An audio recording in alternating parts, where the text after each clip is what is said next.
Welcome to the Explainer. Today, we're going to demystify the one programming language that seems to be everywhere, from your favorite apps to NASA's rockets, and that's Python. If you've ever thought coding was some kind of complicated, uncrackable code, well, you're about to see why Python is the perfect place to start. So let's kick things off with a question that's actually pretty simple. We give people instructions all the time, right? But how in the world do you tell a machine what to do? How do you get a computer to actually listen and follow your commands? Well, the answer is you use a programming language. And this right here is why Python is so popular. Just look at it. A command in Python to show something on the screen looks almost exactly like plain English. You can pretty much read it. That's simplicity. That's its superpower. So here's how we're going to break it all down. We've already touched on talking to computers. Next, we'll get into what Python actually is, cover its super simple rules, look at its basic building blocks, and then, the fun part, see where it's changing the world around us. All right, let's dive into our first big question. What exactly is Python? And why does everyone call it so friendly, especially for coders who are just starting out? So, Python has been around since 1991, and it was created with one giant idea in mind: make coding simple and easy to read. The whole goal was to let programmers worry about solving problems, not spend all their time fighting with complicated rules and weird syntax. In the coding world, you'll hear people talk about high-level and low-level languages. Python is what we call high-level, which is just a fancy way of saying it's way closer to how we talk. It lets us write commands that feel natural, and then it does all the heavy lifting of translating that into the zeros and ones that a computer can actually understand. So what's the secret sauce here? What makes Python so straightforward? Well, it really just comes down to a few very clean, very simple rules. Unlike a lot of other languages that are filled with brackets and semicolons and all sorts of things to keep track of, Python uses something way more intuitive: just simple indentation. Spaces. That's it. This one rule actually forces the code to be neat and makes it incredibly easy for anyone to read. One clear instruction per line. And I just love this analogy. See, the indentation isn't just about making things look pretty, it's about enforcing clarity. Just like a teacher can easily understand a neat, well-organized notebook, the very structure of Python code makes it easy for anybody, and the computer, to follow along. Now, here's another thing that makes Python special. It's an interpreted language. All that means is that the computer reads and runs your code one line at a time. It doesn't wait to check the whole thing at the very end. And you can probably guess why this is such a huge advantage. It's just like proofreading a story, sentence by sentence. You catch any mistakes right when they happen, which makes coding so much faster and a whole lot less frustrating, especially when you're just getting started.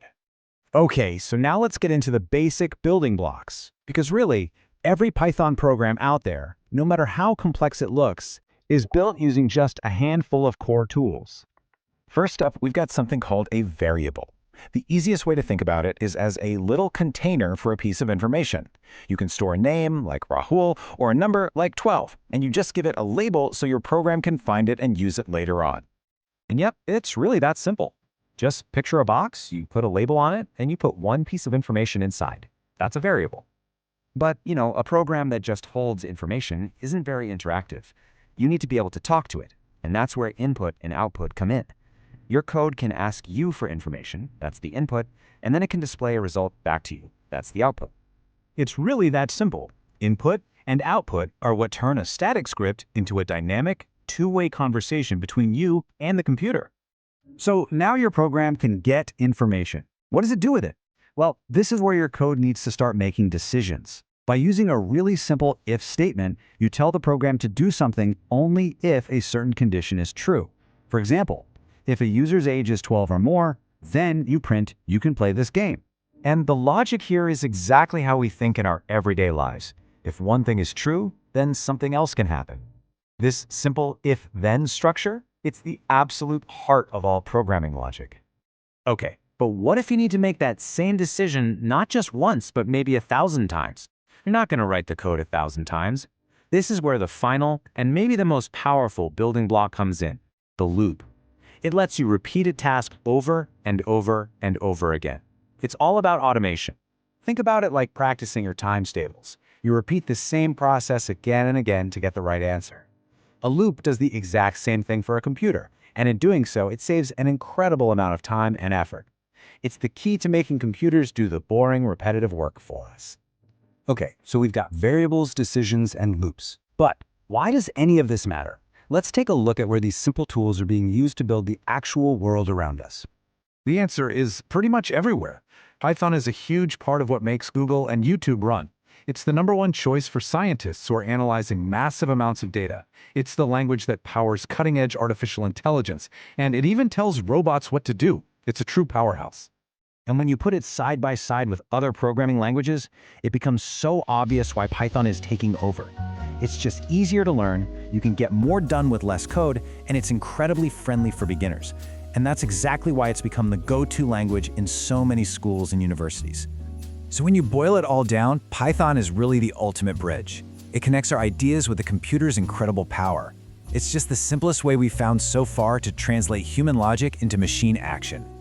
So we'll leave you with this final thought. Learning to code isn't just about learning syntax. It's like learning a new language to talk to a very powerful assistant. So now that you've been introduced to the language of Python, what amazing things will you tell the computer to create?